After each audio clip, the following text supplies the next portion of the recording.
राष्ट्रीय स्वयंसेवक संघ के परम पूज्य सरसंघ चालक जी श्री मोहन जी भागवत, विश्व मांगल्य सभा के सभाचार्य स्वामी श्री जितेंद्रनाथ जी महाराज, विश्व मांगल्य सभा के राष्ट्रीय मार्गदर्शक माननीय प्रशांत श्री हरताड़कर, राष्ट्रीय अध्यक्षा माननीय नलिनी जी हावरे, राष्ट्रीय उपाध्यक्षा माननीय सूरज जी डामोर, तेलंगाना प्रांत की अध्यक्षा एवं अखिल भारतीय सहसचिव माननीय बी श्रुति जी, स्वागत समिति की अध्यक्ष माननीय भगवती जी बलदवा एवं राष्ट्रीय संगठन मंत्री माननीय डॉक्टर वृषाली जी जोशी, सभी को प्रणाम करती हूँ। सभागृह में उपस्थित सभी मातृशक्ति को भी प्रणाम करती हूँ, वंदन करती हूँ।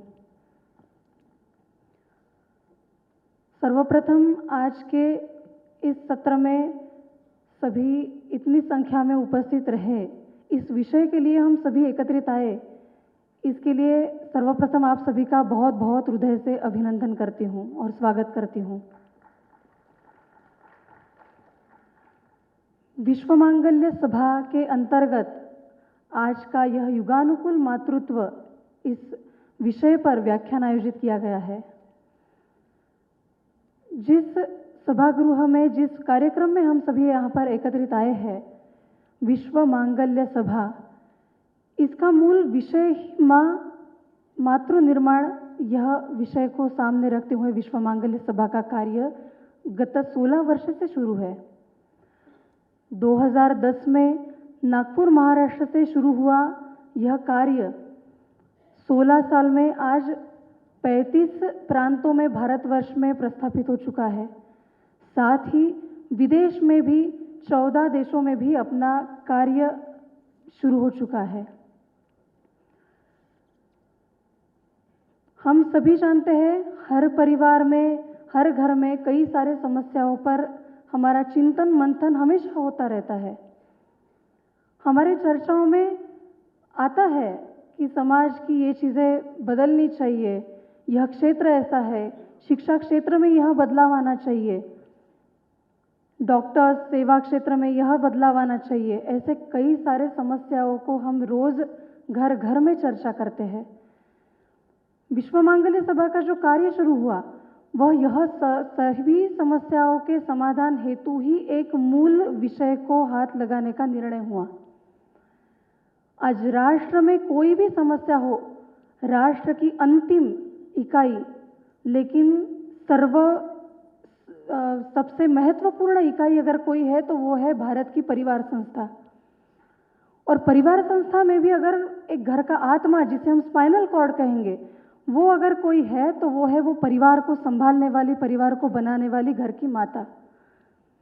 विश्व मांगल्य सभा यही विशेष विषय लेकर आगे बढ़ी कि हर घर में, हर परिवार में एक सुसंस्कारित, सक्षम, मूल्याधिष्ठित माता का निर्माण करना।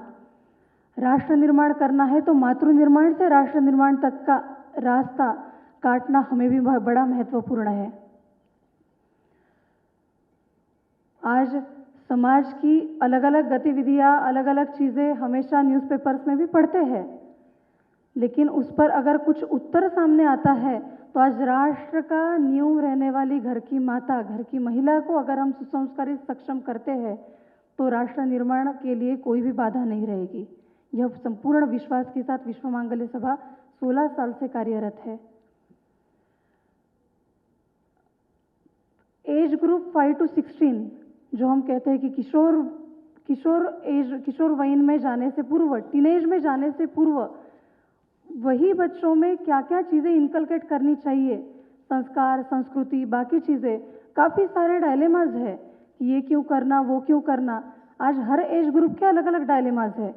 आज टीनेज में जाने वाला बच्चा जब बाहर से कोई पूछता है अपनी ही संस्कृति के बारे में सवाल, तब वो अनुत्तरित हो जाता है। अपनी ही संस्कृति के बारे में, अपने ही धर्म के बारे में वो अनुत्तरित हो जाता है, और कहीं ना कहीं इसका परिणाम होता है कि अपने ही संस्कृति का, देव देश धर्म का कहीं तो भी लज्जा लगनी भी शुरू हो जाती है। तो इसलिए विश्व मांगल्य बाल सभा, यह कार्य विभाग विश्व मांगल्य सभा का जो है, वह बालकों में यह सारा कल्चरल कॉन्फिडेंस कैसे लाए, एक टीनेज में जाने से पहले ये सारे विषयों के बारे में पूरा ज्ञान उन्हें कैसे दिया जाए, इस विषय पर विश्व मांगल्य बाल सभा पूरा ध्यान देती है। इसी के साथ साथ 16 से आगे जो एज ग्रुप है, inter first year to post graduation, 11वीं कक्षा से पोस्ट ग्रेजुएशन, जो युवती की चिंता हमें है और जो भारत का भविष्य है, उनमें भी काफ़ी सारे संदेह है, डायलेमा है। उन तक भी कैसे पहुंचना। 16 पूरे जीवन के 8 साल, 10 साल, 12 साल कोई भी सेक्टर का हम शिक्षा प्राप्त कर ले, आखिर में 8 साल, 10 साल बाद हमें कलेक्टर भी बन जाए, पंतप्रधान भी बन जाए, एक परिवार में जाकर और एक बहुत बड़ी जिम्मेदारी आगे आनी है, जिसका परिणाम भारत के राष्ट्र निर्माण में दिखाई देगा। एकेडमिक पढ़ाई के साथ साथ भारत का भविष्य निर्माण करने के लिए भी क्या क्या पढ़ाई जरूरी है, मनमानसिकता क्या आवश्यक है, इसी को सामने रखते हुए विश्व मांगल्य छात्र सभा युवतियों में कार्यरत है। अलग अलग कॉन्फ्रेंसेस, कॉन्क्लेव्स के साथ साथ पोस्टर प्रेजेंटेशंस, ऐसे कई सारे विषय लेकर आज युवतियों के समक्ष जो सवाल है, जो डायलेमाज है, उनमें जो कल्चरल कॉन्फिडेंस हमें निर्माण करना है, ये विषय रखते हुए युवतियों में भी बहुत बड़ा कार्य मातृ निर्माण हेतु ही विश्व मांगल्य छात्र सभा नाम से कार्यरत है। इसी के साथ साथ आज की माता भी डायलेमा में है। कई बार हम सोचते हैं कि मैं मॉडर्न हूं, मैं ऑर्थोडॉक्स हूं या मैं वेस्टर्नाइज्ड हूं। कहीं तो भी ये भी सारे डायलेमास को दूर करने के लिए बार बार सतत मातृत्व जो हम 24/7 करते हैं उसका भी चिंतन करना आवश्यक है। तो इसीलिए महिलाओं में भी मासिक एकत्रीकरण, मंथली गेट टुगेदर सदाचार सभा इस नाम से आज भारत भर में लगभग 450 जगह पर, 450 स्थान पर चलता है, जिसमें एक पूरा मॉड्यूल बनाया हुआ रहता है, लेकिन एक biological mother to content mother, यहाँ तक का विचार, यहाँ तक का आत्मविश्वास एक माँ का कैसे बढ़े, इसकी पूरी रचना सदाचार सभा के माध्यम से की गई है। इसी के साथ साथ धर्म संस्कृति शिक्षा विभाग, विश्व मांगल्य स्वनाथ परिषद, भारत में एक भी बच्चा ऐसा ना हो कि जो अनाथ रहे, हर बच्चे को माँ, इस विषय को सामने रखते हुए अनाथ बच्चों में भी स्वनाथ माने स्वयं का नाथ, सेल्फ एस्टीम्ड, ये विषय रखते हुए भी विश्व मांगल्य स्वनाथ परिषद में विश्व मांगल्य स्वनाथ परिषद पूरा कार्यरत है।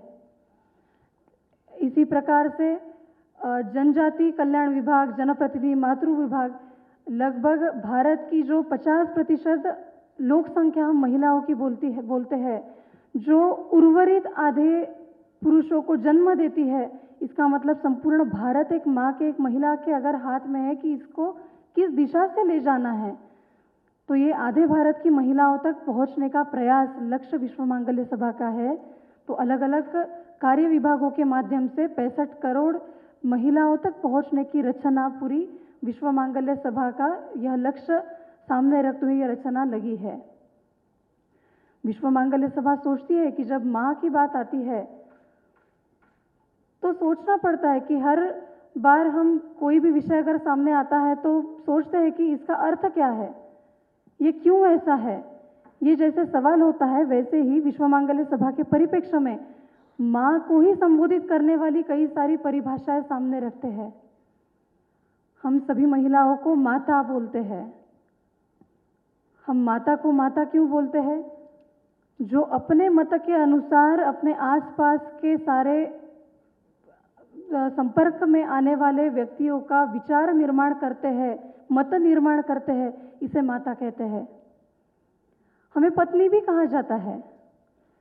जो अपने पति का और साथ में जो परिवार में या समाज में हमारे साथ में उनका पतन नहीं होने देती है, इसे हम पत्नी कहते हैं। पतन माने डिग्रेडेशन, डिग्रेड नहीं होने देती। हमें महिला भी कहा जाता है। महिला को महिला क्यों कहा जाता है? मही माने पृथ्वी।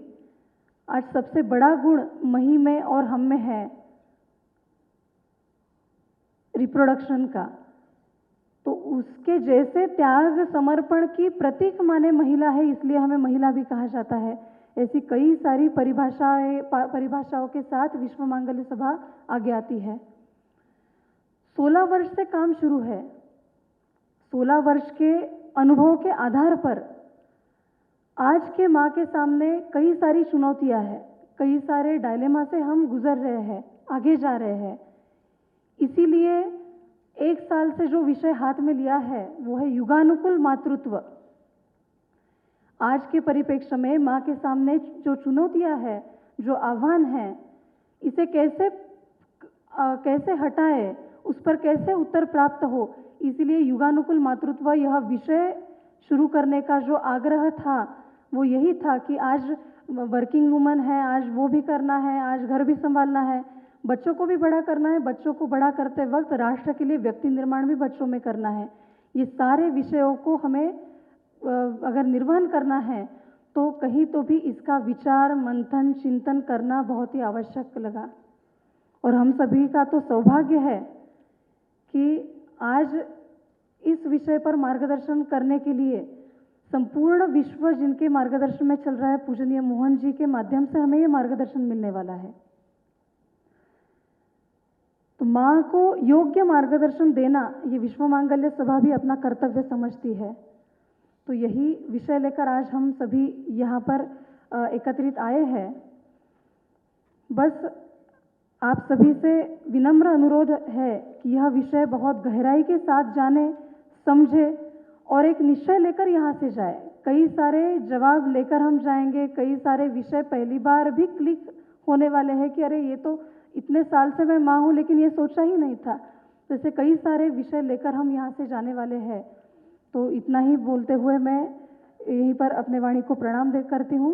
भारत माता की भूमि, भारत माँ का, जिन्होंने जैसा कहते हैं माता भूमि पुत्रो हम पृथिव्या, इस पवित्र पावन भूमि जिसने विश्व मंगल्य की कामना की, जो सर्वे भवन्तु सुखिनः की कामना करती है, आभार जननी जन्मभूमि भारत माँ का। दूसरा आभार हम सब बहनों की तरफ से ईश्वर का, जिन्होंने हमें इस सत्य सनातन संस्कृति में पैदा किया और जो मानती है कि नास्ति मातृ समा छाया, नास्ति मातृ समा गति, नास्ति मातृ समा त्राण, नास्ति मातृ समाः प्रपः। यानी माँ से बढ़िया कोई छाया नहीं है, माँ से बढ़िया कोई जीवनदायिनी नहीं है, माँ से बढ़िया कोई गति नहीं है और माँ से बढ़िया कोई हमारी रक्षा करने वाला नहीं है। यानी हम माताओं को इतना उच्च स्थान हमारी संस्कृति ने दिया। आभार परम पूज्य सरसंघ चालक जी का, जिन्होंने अपने व्यस्ततम समय से इतना समय हम बहनों के लिए निकाला, हम माताओं के लिए निकाला और आज विश्व भर के करोड़ों स्वयं सेवक और स्वयं सेविकाएं जिनके मार्गदर्शन को दिशा दर्शन के रूप में लेती है, उन्होंने कहा युगानुकूल मातृत्व में हमें काम करना है टीम की तरह। हमें अपनी शक्ति को, उन्होंने माताओं को कहा आप तो शक्ति स्वरूपा हो, आपको अपनी शक्ति को स्वयं पहचानना है और बच्चों के साथ संवाद स्थापित करना है। आपस में बच्चों को पालने का काम केवल माँ का नहीं है। सबसे बढ़िया जो मुझे लगता है मेरी बहनों को यही लगा कि उस बच्चों को पालने की जिम्मेदारी पिता की भी है, परिवार की भी है, समाज की भी है, हम सब की सामूहिक जिम्मेदारी है। यानी हमारे हाथों में टेक्नोलॉजी भी हो पर हृदय में हमारे संस्कृति हो, हमारे विचार आधुनिक हो लेकिन हमारा चरित्र भारतीय हो, हमें हमारी डिग्री जो मिलती है वो जीवन चलाती है लेकिन हमारे जीवन मूल्य हमारे जीवन को संवारते हैं। आभार परम पूज्य गुरुजी जितेंद्रनाथ जी, आचार्य जितेंद्रनाथ जी महाराज का, प्रशांत जी भाई साहब का, वर्षा ताई का, नलिनी ताई का, सूरज जी का, दोनों गायत्री जी का, दोनों पूजा जी का और जो सारी प्रचारिकाएं हैं जो जिन्होंने विश्व मांगल्य सभा को 16 साल पहले एक बीज को बोया, आज वो एक विशाल वटवृक्ष के रूप में यहाँ दिखाई दे रहा है। आभार मीडिया के बंधुओं का और उनसे निवेदन कि हमारे देश को समृद्ध विकसित राष्ट्र बनाना है तो हमें आर्थिक संपदा के साथ, आर्थिक समृद्धि के साथ हमारे मूल्यों को भी संवर्धित करना है और आप मीडिया के हमारे बंधु पॉजिटिव प्रचार करें, ऐसा आपसे निवेदन। आभार हमारे यहाँ के प्रांत प्रचारक लिंगम श्रीधर जी का, आभार स्वागत समिति की सभी बहनों का जिनका मैं कुछ विशेष रूप से नाम लेना चाहूँगी। बहन कुसुम जी गुप्ता का, बहन उमा जी गुरका का, लक्ष्मी SS लक्ष्मी जी का, साहिती जी का, किरण जी का, वैष्णवी प्रसाद जी का, संगीता रेड्डी जी का, बहन संगीता लोहिया जी का, शोभा बल्दवा जी का, सुषमा तोतला जी का, और आभार बहन श्रुति जी और उनकी सारी टीम का, उनके परिवार का, पूजा जी नरेडी और उनके परिवार का, नेहा जी सोंथालिया एवं उनके परिवार का, उदय श्री पटेल जी का, गीता जी चौहान का, और नंदावती भोसले जी का, और आप सब जो इतनी भारी संख्या में जो बहनें यहाँ आई, क्योंकि हम चाहती हैं कि इस युगानुकूल मातृत्व में हम पेस बनाकर जिस तरह से परिवर्तन हो रहा है युग में, उसी पेस के साथ हम माँ भी अच्छी बने और हम अपने सपनों को भी साकार करें। ये भावना लेकर जब आप आई हैं तो यहाँ से जो भी परम पूज्य सरसंघ चालक जी ने हमें छोटे छोटे सूत्र दिए हैं, उन सूत्रों को आत्मसात करें और उनको अपने जीवन में अपनाएं, क्योंकि ईंट और पत्थरों से तो मकान बनता है, लेकिन उस मकान को घर हमारी बहनें, हमारी माताएं बनाती है। उसी तरह आर्थिक समृद्धि भले ही हमारे पुरुष भाई देते होंगे, लेकिन देश का, राष्ट्र का निर्माण हमारी माताएं करती है। इसलिए यहाँ से हम ये संकल्प लेकर जाएं कि हम एक अच्छी माँ बनने के साथ साथ हम एक अच्छी देश की नागरिक भी बनेंगे। बहुत बहुत आभार आप सबका, विशेष रूप से मेरे पतिदेव महेश जी का, मेरी बहू खुशबू का भी, जिन्होंने बहुत सहयोग दिया इस पूरे कार्यक्रम में। आप सब पधारे, आप सबका बहुत बहुत आभार। जय हिंद, जय भारत। श्री जितेंद्रनाथ जी महाराज, विश्व मांगल्य सभा के विभिन्न स्तर के मंचस्थ पदाधिकारी गण, उपस्थित मातृशक्ति, नागरिक सज्जन, सबको मेरा नमस्कार।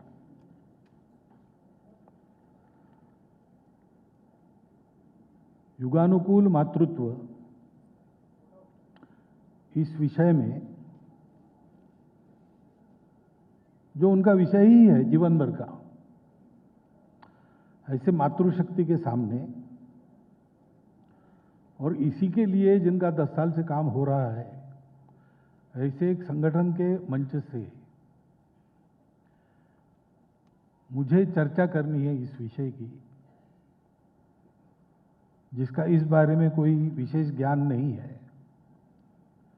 पुस्तक का ज्ञान ज्ञान होता है क्या? प्रत्यक्ष करने वाले अनुभवी ऐसे लोगों के सामने विषय रखना, ये आपको कुछ बताने के लिए है कि मेरी परीक्षा के लिए है, मेरे समझ में नहीं आ रहा। दूसरी ये बात है कि ये विषय सनातन है ना, यानी सृष्टि निर्माण से मातृत्व चल रहा है। मातृत्व ये प्रकृति की प्रवृत्ति है। सृष्टि निर्माण हो गई, बढ़ते गई, वो बिना मातृत्व के बढ़ ही नहीं सकती थी। जन्मदाता कोई तो है, और इसलिए सनातन काल से ये चल रहा है। युगों का अनुभव है माताओं के पास, और इसलिए उनको ज्यादा बताने की आवश्यकता ही नहीं है। इसके चर्चा की आवश्यकता भी नहीं पड़नी चाहिए। समय बदल गया है, परिस्थिति बदल गई है, लेकिन समय तो हमेशा बदलता आया है, परिस्थिति हमेशा बदलती आई है, और अपनी शाश्वत बातों को कायम रख के उसके अनुसार अपने आप को ढालकर मातृत्व अपनी सब संतानों का पोषण, गुणवर्धन सब कुछ कर रहा है। तो इस चर्चा का प्रयोजन क्या है? चर्चा का प्रयोजन इसलिए शायद होगा कि सब लोगों के मन में प्रश्न है और इस विषय के बारे में चिंता भी है। ऐसा ये हमने पहली बार देखा। सामान्यतः एक समय देश में 5 पीढ़ियां रहती है,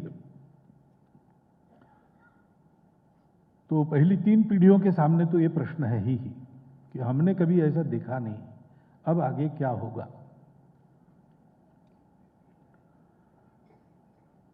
तो इस प्रश्न का विचार करने के पहले हमको ये प्रश्न उत्पन्न होने का कारण क्या है, इसको सोचना पड़ेगा।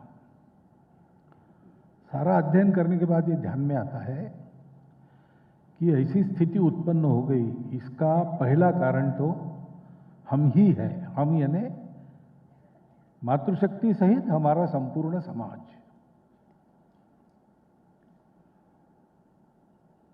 क्योंकि इसके बारे में हमारा विचार क्या है? हम भी दुनिया में एक देश है, एक राष्ट्र है, सदियों से हम सब लोग यहाँ रहते आए हैं, और हमारी भी सबसे प्राचीन देश हमारा है, तो सबसे प्राचीन परंपरा मातृत्व की वो हमारी ही है।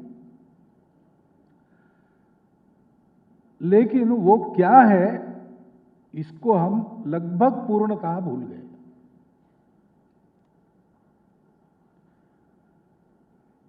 वो व्यवस्था क्या थी, कैसी थी, कैसे रही होगी, लेकिन उस व्यवस्था को भूलने के बाद, उसके इंगित को, उसके संदेश को भूलने के बाद हमारी जो अधोगति हुई और उसका लाभ लेकर परकीय लोगों ने अपने देश को लूटा खसोटा, उसके कारण जो परिस्थिति उत्पन्न हुई, और आखिरी जो आक्रामक आया ब्रिटिश, उसने जो हमारे दिमाग में इस आत्मविस्मृति को कायम करने की व्यवस्था कर दी। इतना ही नहीं, तो जो तुम्हारा प्राचीन रहा वो सब बेकार है, ये भावना भरी। तो ये जो 1500-2000 वर्षों का समय है, हम इसको मानते कि वो अपनी परंपरा है, वास्तविकता नहीं है। हमारी जो परंपरा थी उससे हटकर जीना हमारा प्रारंभ हुआ सामान्यतः महाभारत के समय में। उसके बाद क्रमशः हम भूलते आए, फिर आक्रमण शुरू हुए, उसमें समाज अस्त-व्यस्त हो जाता है, व्यवस्थाएं ध्वस्त हो जाती है, वो हुआ।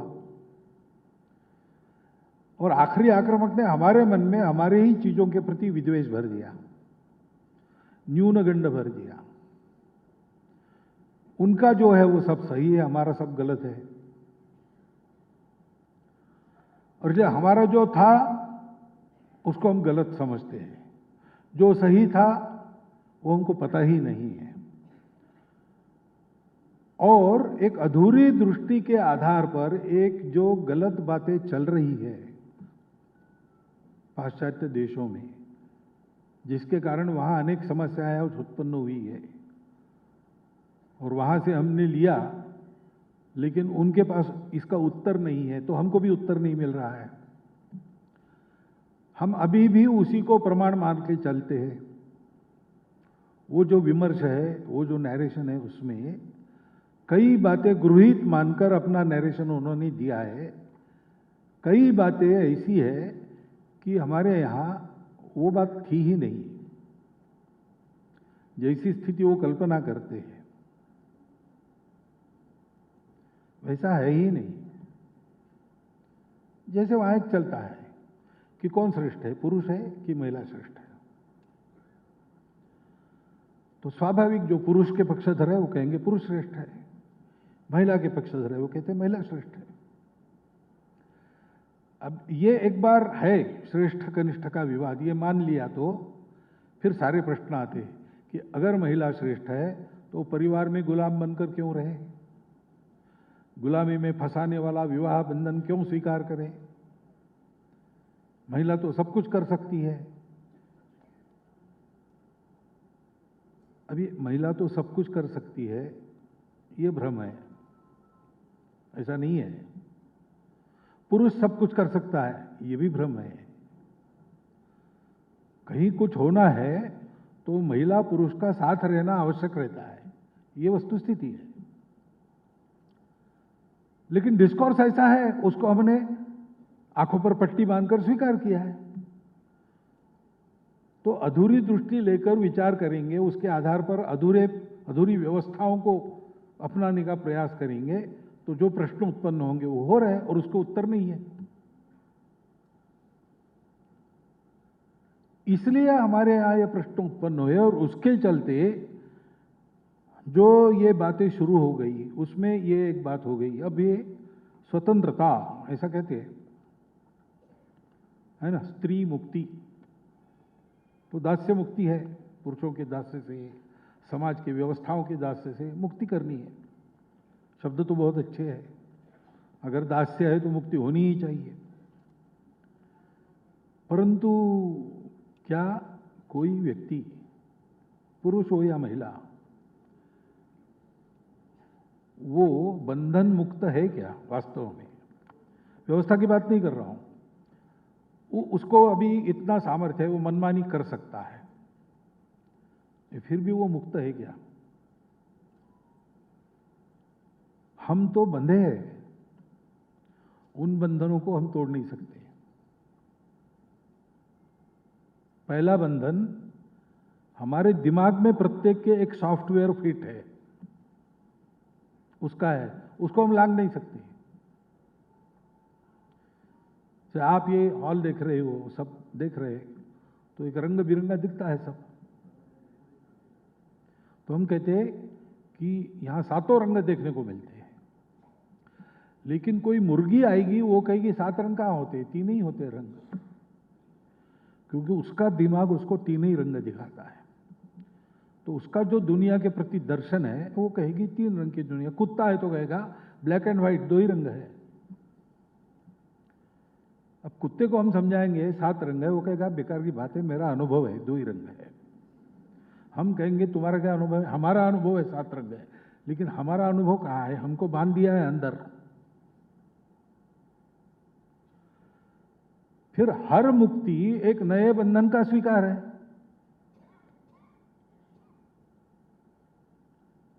मैं बंधा नहीं हूं, मैं मुक्त हूं, ऐसा कहने से नहीं होता। जिनको हम बंधनकारी पाश मानते हैं, वो वास्तव में मुक्ति का बंधन है। तो स्त्री मुक्ति आंदोलन शुरू हुआ, बढ़ा, देखते देखते स्वीकार हुआ।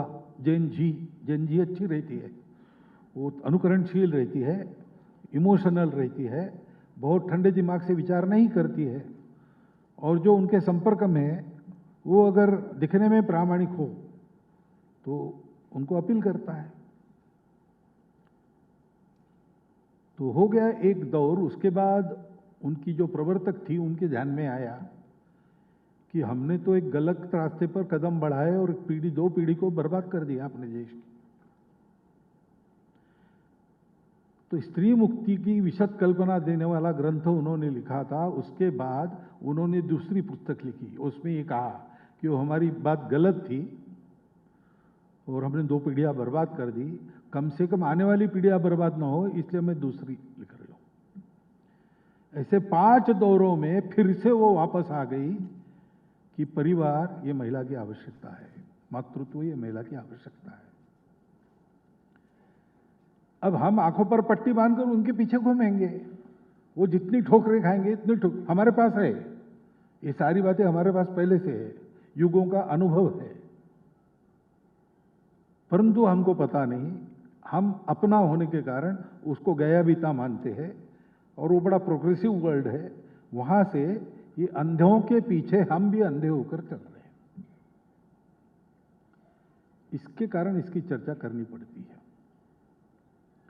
लेकिन थोड़ा आप सब लोग थोड़ा अपने अंदर झांककर अपना विचार करेंगे तो मेरे बिना बताए भी आपको सत्य ध्यान में आ जाएगा, और अभी जो प्रश्न आपको लगते हैं उन सब के उत्तर आपको मिल जाएंगे। क्योंकि सारी परिस्थिति के पीछे दृष्टि का अधूरापन है, और हमारे पास एक संपूर्ण समग्र दृष्टि है। क्योंकि सृष्टि का, जीवन का जो सत्य है, वो परंपरा से हमारे पूर्वजों ने अपने पास लिया, दुनिया को दिया समय समय पर। वो विरासत हमारे पास आज भी है। वो विरासत कहती है कि सब कुछ एक ही है।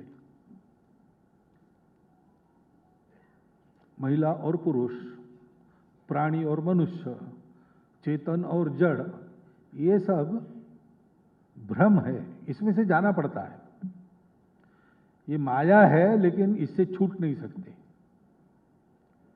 इसको अपनी तपस्या से इसकी कृपा प्राप्त करेंगे, वो प्रकृति वो अनुमति देगी, तभी सत्य तक पहुंचेंगे। लेकिन इसमें से जाते समय ये ध्यान में रखना चाहिए कि ये माया है। वास्तविकता क्या है? वास्तविकता है अस्तित्व की एकता। अब साइंस भी, विज्ञान भी इसके पास आया है। Everything has started with A pre existing universal consciousness. That consciousness is not local, it is universal. And so everything is one and everything is connected. ये विज्ञान कहता है, ये हमारी दृष्टि है। इसके आधार पर हम जब विचार करते हैं महिला पुरुषों का, तो हमारे ये ध्यान में आता है कि अल्टीमेट एब्सोल्यूट रियलिटी के स्तर पर ये फर्क ही नहीं है महिला पुरुष, सब आत्मा है या शून्य है। अलग अलग नाम है अलग अलग दर्शनों में, लेकिन सभी भारतीय दर्शन ये मानते हैं कि वहां भेद नहीं है। मन बुद्धि सबकी अलग अलग होती है, लेकिन पूर्ण अलग नहीं होती।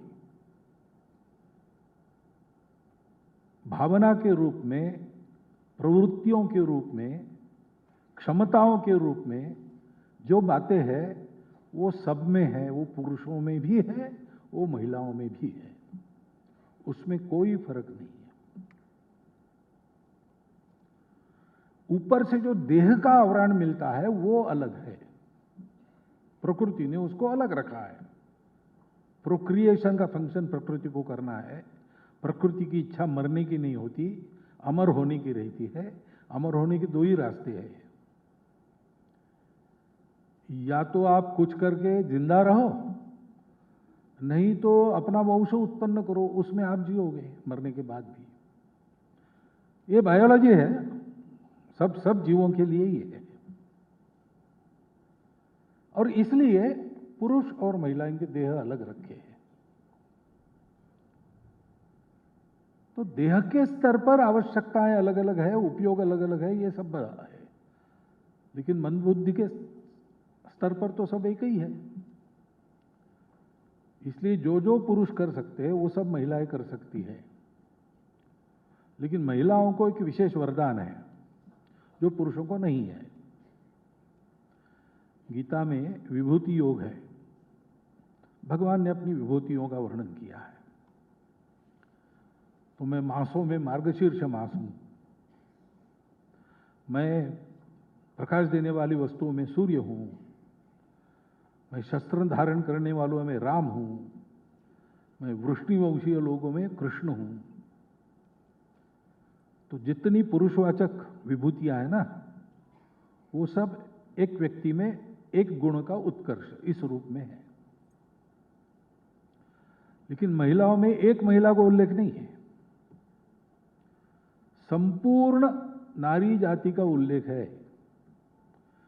कीर्ति श्री वाक्च नारीणाम स्मृतिर मेधा धृति क्षमा। ये गुण जो है, कीर्ति श्री वाक स्मृति मेधा धृति क्षमा, ये इन गुणों का उत्कर्ष पूरी नारी जाति में पाया जाता है। इसलिए वो नारी जाति विभूति है, सभी नारियां। और इसलिए अपने यहां पर विशेषकर संत महात्मा जब आते हैं, छोटी बच्ची से भी बात करते हैं, तो जब तक नाम लेकर पुकारने का परिचय नहीं होता तब तक उसको मां कहते हैं, जगत जननी के अर्थ में। तो हमारे यहां महिला का सम्मान क्या है कि वो विभूति है, वो जगत जननी, वो देवी है, वो सब कर सकती है, स्वयं शक्ति स्वरूपा है।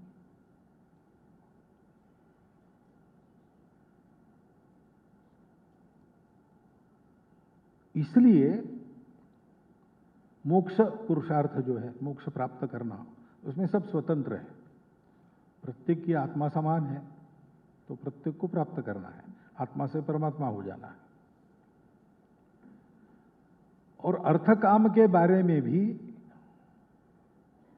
दोनों बराबरी के हैं, लेकिन ये अर्थ काम जो है अपना उपभोग और उसके लिए साधन, ये हम जानते हैं कि हमने सोचा कि मैं सुखी हो जाऊं तो वो संभव नहीं है, क्योंकि मैं सुखी होने की मेरी इच्छा तो अनंत है। जब कुछ नहीं था तब पैदल चलता था तो बाजार पास में तो अच्छा लगता था, फिर साइकिल आ गई तो उसी बाजार में पैदल चलना मुश्किल हो गया, स्कूटर आ गई, कार आ गई, अब और अधिक अधिक अधिक चाहिए, जो नहीं है वो चाहिए, जो है उसका महत्व नहीं। ये मनुष्य का गुण है या दुर्गुण है, जो भी कहो आप। मनुष्य की इच्छाएं अनंत है, पृथ्वी के साधन, सृष्टि के साधन मर्यादित है। इसलिए महात्मा जी कहते थे, the earth has sufficient for everyone's need, but earth cannot satisfy even a one man's greed. और इसलिए सबको मिलना चाहिए, सबको साथ चलना चाहिए, सबकी उन्नति होनी चाहिए, क्योंकि सब एक ही है, सब एक ही, दिखते अलग अलग है, विश्वास अलग है, श्रद्धा अलग है, पूजा अलग है, भाषा अलग है, बुद्धि अलग अलग प्रकार की है, आर्थिक स्तर अलग है, सब अलग है, लेकिन सब एक है। और इसलिए सबको मिलना चाहिए, सर्वेपि सुखिनः सन्तु होना चाहिए। तो अर्थ काम का एक अनुशासन है जिसको कहते हैं धर्म। वो मुख्य पुरुषार्थ माना जाता है, विशेषकर गृहस्थों के लिए। वो धर्म अगर करना है तो एक नहीं चलता, केवल पुरुष पूजा नहीं कर सकता, उसके साथ उसकी गृहिणी होनी चाहिए। केवल महिला पूजा नहीं कर सकती, उसके साथ उसका पति होना चाहिए, क्योंकि ये धर्म है, ये धर्म अनुशासन है, जिससे अर्थ काम के लिए स्वाभाविक प्रयास करते ही है सब जीव। सबको जीना है, पेट भरना है, पेट भरने के साधन चाहिए, सिखाना नहीं पड़ता, वो सब करते हैं। तो उसमें एक अनुशासन रहे, संयम रहे, एक दूसरे के लिए त्याग रहे। बिना त्याग के धर्म नहीं होता है। शिबी राणा, हमको एक कथा थी शिबी राजा की, एक बाज पीछे लगा, इसलिए कबूतर भाग के उसके दरबार में आकर उसने शरण मांगी, तो शिबी राजा ने उसको छिपा लिया, पीछे से बाज आया और उसने कहा कि वो कबूतर कहाँ है, मुझे खाना है उसको। तो शिबी राजा ने कहा कि खाने नहीं दूंगा, मेरी प्रजा है, मेरी शरण में आई है, रक्षण करना मेरा कर्तव्य है, तुमको भूखा वापस जाना पड़ेगा, मेरा धर्म मैं कर रहा हूं। तो बाज कहता है कि तुम मेरे को धर्म की बात बता रहे हो, लेकिन मुझे प्रकृति ने धर्म दिया है मांस खाने का, मैं तुम्हारे जैसा घास फूस खा के जिंदा नहीं रह सकता, वो मेरा भक्ष्य है, प्रकृति ने नियत किया है। तो मेरे धर्म की हानि करके तुम अपना धर्म कैसा बढ़ाओगे? धर्म तो सबके लिए एक होता है, समान होता है, और धर्म सबको आनंद देता है, धर्म में दुख कभी नहीं होता है।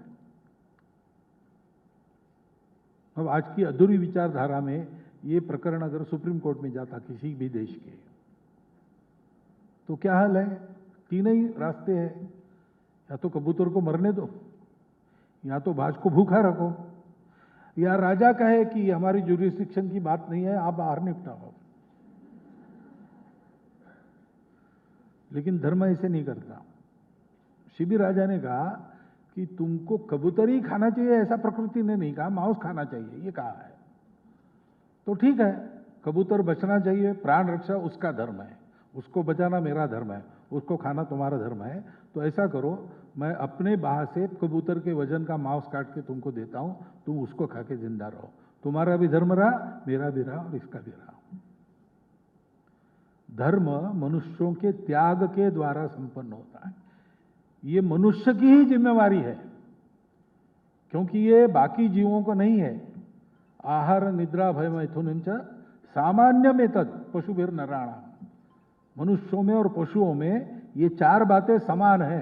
बायोलॉजिकली हम भी एक एनिमल है, परंतु धर्मो ही तेषाम अधिको विशेषा। मनुष्यों में ये धर्म होता है। मनुष्य सबसे सक्षम प्राणी बुद्धि से है और बुद्धि से साधन उत्पन्न करके अब साधनों से भी सक्षम सब पर राज करता है, इसलिए उसकी जिम्मेवारी है सृष्टि चले, सृष्टि की धारणा हो, ये करना। और इसलिए धर्म ये उसकी विशेषता है। धर्मो विहीना पशु भी समाना, धर्म के बिना वो पशु है। तो ये धर्म सिद्ध होना चाहिए, इसलिए समाज है। बाकी जगह सोसाइटी की उत्पत्ति क्या बताते हैं? लोग एकत्र आए, सुरक्षा के लिए एकत्र आए, एक समान स्वार्थ था उसके लिए एकत्र आए, एकत्र आने का कुछ कृत्रिम आधार ले लिया वगैरह वगैरह। हमारे यहाँ ऐसा नहीं है। हमारे यहाँ सारी दुनिया को ये धर्म देने के लिए हम लोग जो भारत के अंदर रहते थे उनको ऋषि मुनियों ने तपस्या करके समाज बनाया। हमारी उत्पत्ति इसलिए है विशेषकर। ये सभी मनुष्यों का धर्म है, लेकिन मनुष्यों को धर्म का स्मरण रहे इसका दायित्व भारतवर्ष के मनुष्यों का है।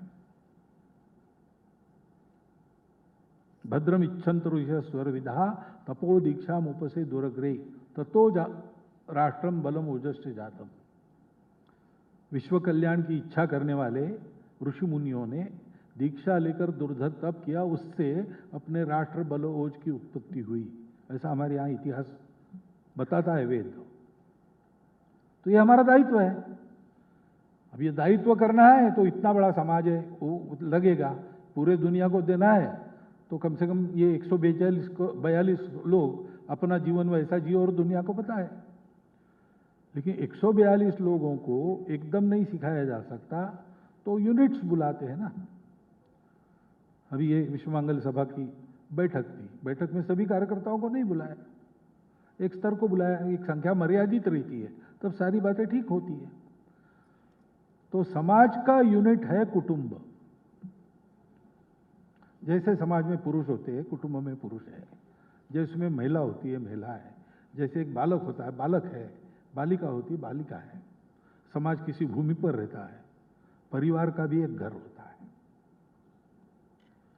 इस घर में पलने बढ़ने वाले बालकों को सामाजिक व्यवहार योग्य बनाना, धार्मिक चरित्र वाले बनाना, ताकि अपने अस्तित्व की रक्षा करते हुए वो विश्व के अस्तित्व में उसको आगे ले जाने वाला, उन्नत करने वाला योगदान करे। ये कुटुंब का फंक्शन है। कुटुंब यानी महिला और पुरुष के एकत्र रहकर जो संतानें होंगी उनकी सुविधा, उनकी प्रगति, इसकी सुविधा नहीं है। वो होता है, अपने वो करना ही पड़ता है। परंतु ये सब करने का उद्देश्य क्या है? समाज की धारणा हो जिससे धर्म बढ़े, सारी दुनिया ठीक चले। ये काम कुटुंब का है। और कुटुंब तब तैयार होते हैं जब विवाह होता है।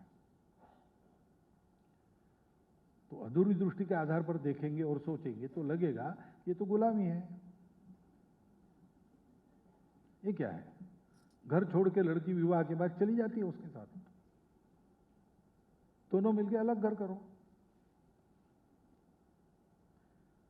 फिर वो देखती है कि वो पुरुष ठीक नहीं, क्योंकि हम भूल गए ना, तो जो मैंने कहा पिछले 2-1000 वर्षों में जो हमारा व्यवहार हुआ वो इस तत्व के अनुसार नहीं है। तो बहुत सी विकृतियां है। तो फिर वो डरती है कि ये कैसे करना, इसके बजाय न किए तो क्या होगा।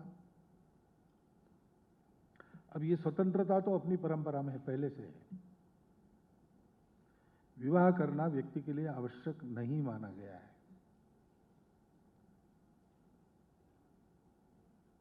लेकिन विवाह नहीं करना है तो फिर उसका अनुशासन दूसरा है। ब्रह्मचारिणी, ब्रह्मचारी, सन्यासी, सन्यासिनी, इन सब के लिए नियम अलग है। समाज उनको अनुशासन में रखता है। वो अनुशासन में रहे इसलिए नियम बनाए हैं, समाज ने नहीं, आचार्यों ने ही बनाए हैं।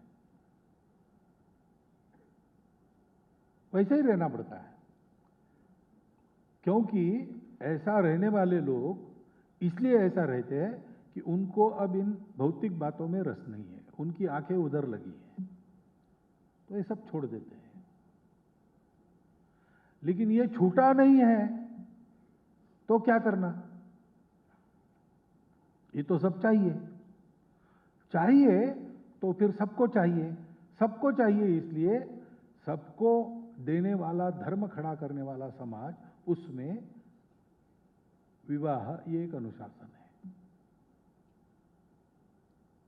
अब उसका पर्याय लिव इन रिलेशनशिप, मॉडर्निटी। अब उसके क्या क्या परिणाम होते हैं? क्योंकि बेसिस ही क्या है, हमको जिम्मेवारी नहीं चाहिए, सुख चाहिए।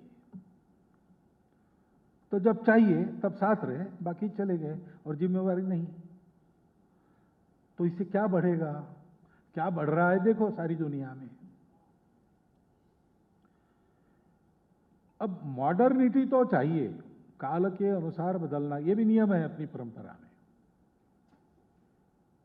तातस्य कूपो यमिति ब्रुवाणाम क्षारम जलम का पुरुषाः पिबंती। हमारे बाप दादाओं ने खोदा कुदा है, इसलिए उसका खारा पानी पीते रहना, ये पुरुषत्वहीन लोगों का काम है। ऐसा कहा, इतने कठोर शब्दों में कहा है। पुराणमित्येव न साधु सर्वम न चापि काव्यम नवमिति अवध्यम संतः परीक्षान्यतरत भजन्ते मूढ़ पर प्रत्ययनेय बुद्धि। जो पुराना है वो सब ठीक है ऐसा नहीं है, और कविता नहीं है इसलिए बोलने लायक नहीं, ऐसा नहीं है भाई। जो अच्छे लोग होते हैं वो परीक्षा करके लेते हैं। तो परीक्षा क्या बताती है हमको? मॉडर्निटी जो है तो लेनी चाहिए, लेकिन ये मॉडर्निटी नहीं है ना, डिग्रेडेशन है। ये तो आंख मूंदकर पश्चिम का अनुकरण करना है, और हम हतबल नहीं है, हम सब कुछ ठीक करते हैं, कर सकते हैं, ऐसी परवरिश हमको मिली है, ऐसी परंपरा मिली है, हम में वो ताकत है। जितनी सारी चिंता इसके बारे में व्यक्त होती है ना आप लोगों की तरफ से, एक ध्यान में आता है कि समाज में सर्वदूर ये नहीं है, अफ्लुएंट क्लासेस में ज्यादा है। अभी देख लीजिए, मैं देखता हूं, क्योंकि वहां तथाकथित आधुनिकता पहुंची है, अंग्रेजों की शिक्षा पहुंची है, अंग्रेजी की शिक्षा पहुंची है, उसके लाभ है। तो शिक्षा चाहिए, शिक्षा किसी भी बात की बुरी नहीं है, लेकिन उसके साथ साथ ये बैगेज आता है। उस शिक्षा से वंचित लोग हैं, वो कष्ट में है शिक्षा के वंचित रहने का, उनको शिक्षा मिलनी चाहिए, लेकिन वहां ये बैगेज जा नहीं सकता, तो पुरानी अच्छी बातें उनके यहाँ कायम है अभी भी, वहां ये समस्याएं नहीं आती है।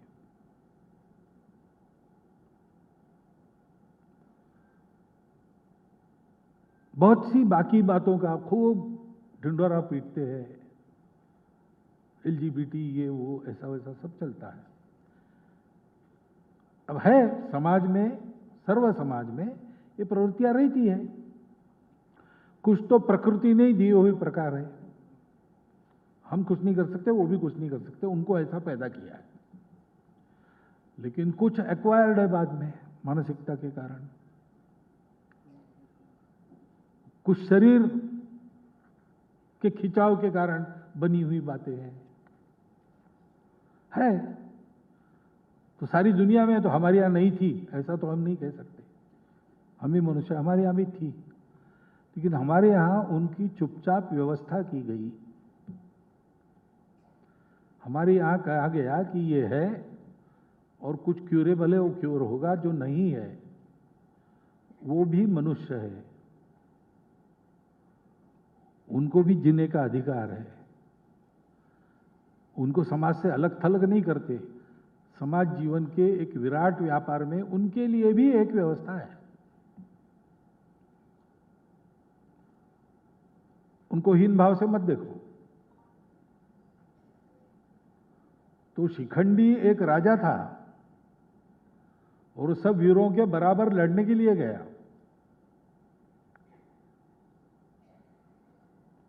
तो हमारे यहाँ इसकी एक व्यवस्था थी। आज फिर से हम देखते हैं, उनके देवी देवता है, उनके देवस्थान है, उनके महामंडलेश्वर भी है, कुंभ में आते हैं। तो ऐसी बातों का फालतू ही गाजा वाजा न करते हुए, हो हल्ला न करते हुए, चुपचाप, क्योंकि समाज की दृष्टि उनके प्रति सहानुभूति की बनी रहे, अपने ही समाज के अंग है, ये बात बनी रहे, इसलिए चुपचाप उनकी एक ठीक प्रकार से व्यवस्था, ऐसा हमने किया है। लेकिन नए इसमें प्रश्न तो खड़े हो रहे हैं, प्रश्न आएंगे ही, उत्तर नहीं है। इन सब बातों के उत्तर देने वाली हमारी समग्र एकात्म दृष्टि के आधार पर अगर हम विचार करते हैं तो सब ठीक रहता है, ठीक होता है। हमारे यहाँ जो मातृत्व की परंपरा है उसने अपने आप को समय समय पर युगानुकूल बना लिया है, उनकी एक क्षमता है। लेकिन जैसे एक काल में हमने कहा माता देवी है, जगत जननी है, शक्ति है,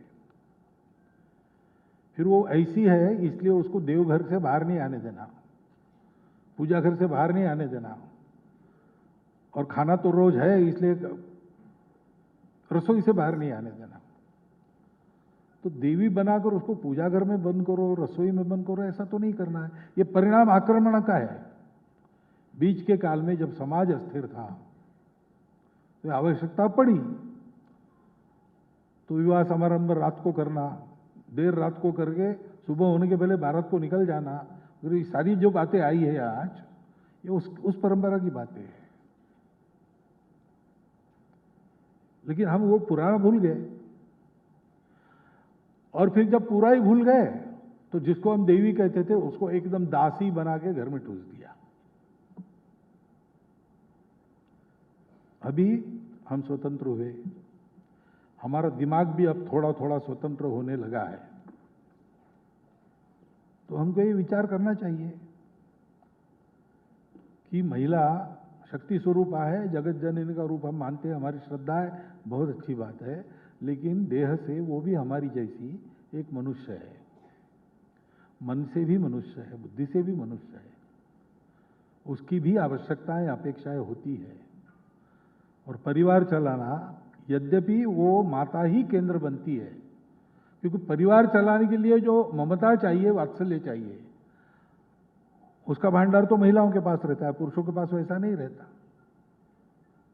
इसलिए स्वाभाविक रूप से केंद्र बनती है, पहला गुरु बनती है बच्चों का। लेकिन ये सब करने के बाद भी उसका अपना भी जीवन है, उसका अपना भी एक उत्कर्ष की आकांक्षा है। पुराने समय में ये आवश्यकता ही नहीं पड़ती थी कि महिलाएं काम करें, यानी दोनों काम करें। कई बातें ऐसी थी कि थोड़ी मेहनत करने से जो मिलता है चल जाता था। तब तो फिर महिलाओं के करने के काम निश्चित हो गए, पुरुषों के निश्चित हो गए, अलग अलग हो गए। लेकिन आज अब दोनों कमा रहे और दोनों को मिलके कुटुंब चलाना है। क्योंकि महिला की जिम्मेवारी नहीं है, कुटुंब के प्रत्येक सदस्य की जिम्मेवारी है। और विशेषकर जो माता और पिता है उनकी मुख्य, उनके नेतृत्व में बाकी लोग चलते हैं। तो फिर उनके करने के काम, मेरे करने का काम ऐसा नहीं है, जहां कम वहां हम, यही भूमिका होनी चाहिए। कई परिवारों में होता भी है ऐसा। हमारे विद्यार्थी परिषद के एक बहुत सीनियर कार्यकर्ता, सब प्रकार के दायित्व निभाने वाले, और जिनके व्यक्तित्व, विचार, उदाहरण से विद्यार्थी परिषद के कार्यकर्ताओं की घड़न तो हुई, ऐसे यशवंतराव केलकर थे। तो उनकी पत्नी कहती थी, 4-5 लोगों का कुटुंब रहता था, तो पत्नी कहती थी कि हमारी भी एक टीम है, हम सब मिलके एक टीम है, हम परिवार चलाते हैं। ये टीम वर्क आवश्यक है। ऐसी कई बातें हैं हमारे सामने जो प्रश्न है, क्योंकि एक अधूरी दृष्टि का जो अंधानुकरण हम करते हैं, उसके चलते कई समस्याएं खड़ी होती हैं। जैसे ये सारा जो है वस्तु से जो जमाना बदल गया है उसमें कभी हम विचार करते हैं वो पुराना अच्छा था, बिल्कुल वैसा होना चाहिए, संभव नहीं है। और बिल्कुल अमेरिका का जैसा होना चाहिए, सत्यानाश करेगा, ऐसा नहीं हो सकता। हम अगर धर्म को मानते हैं तो धर्म को मध्यम मार्ग कहते हैं, बीच का रास्ता। समय बदल गया है, बहुत बदल गया है, नई नई आवश्यकताएं खड़ी हो गई है। तो जो पुराना था उस दृष्टि के शाश्वत मूल्यों को कायम रखकर उनको एक युगानुकूल रूप देना यह आवश्यक है। और ये कौन कर सकता है? तो ऐसे विषय पर मेरा भाषण रखने के बजाय ये आपका ही सामर्थ्य है, क्योंकि युगानुयुग यही आप करती आई है। अभी उस भूल भुलैया में फंसी है इसलिए आपको लगता है, लेकिन ये आपका ही काम है। यानी आप करो, हम कपड़े संभालते, ऐसा नहीं कह रहा हूं मैं, लेकिन आप सामने हो जाओ, आप कदम बढ़ाओ। स्वामी विवेकानंद को पूछा, महिलाओं के बारे में उनका इंटरव्यू है एक पूरा, इंडियन वुमेन, ऐसे एक छोटी सी किताब भी उसमें है वो। तो पत्रकार ने इंटरव्यू के आखिरी इसमें पूछा कि तो भारत की महिलाओं को आप क्या संदेश देंगे? तो उनका, भारत की महिलाओं को मेरा संदेश, इस झंझट में मैं नहीं पढ़ूंगा और तुम भी मत पढ़ो, ये उनका वाक्य है। उन्होंने कहा वो सब करना जानती है, वो सब कुछ कर सकती है, तुम्हारा मेरा काम यही है कि हम बीच में न जाए, उनको करने दे, हम उनको सशक्त बनाएं, इतने दिनों से विस्मृति हो गई, प्रबुद्ध करें, और जो वो करती है उसमें सहयोग करें। तो वो सब कुछ कर लेगी, वो स्वयं का उद्धार कर लेगी और अपने साथ हम सब परिवार के लोगों का उद्धार भी वही करेगी। वास्तविक ये सामर्थ्य है। और इसलिए ये कैसे होगा, मैं कैसे करूं, वो सहनशील है और वो सबको पोषण देती है। तो पुरुष में इतना धैर्य नहीं रहता, उतावला हो जाता है, इसलिए आक्रामक हो जाता है। महिला ठंडे दिमाग से विचार करके ये कर सकती है। तो उसको प्रबोधन थोड़ा चाहिए, ये अपनी दृष्टि क्या है उसका प्रबोधन चाहिए। पुरुषों को वो भी चाहिए, और उसके आधार पर अभी अपने घर में क्या करना, सोचने वाले सोचकर भी निकाल सकते हैं।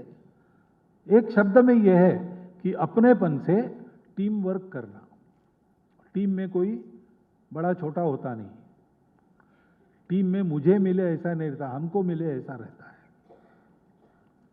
टीम में एक दूसरे के प्रति विश्वास, आत्मीयता, ये सब रहता है।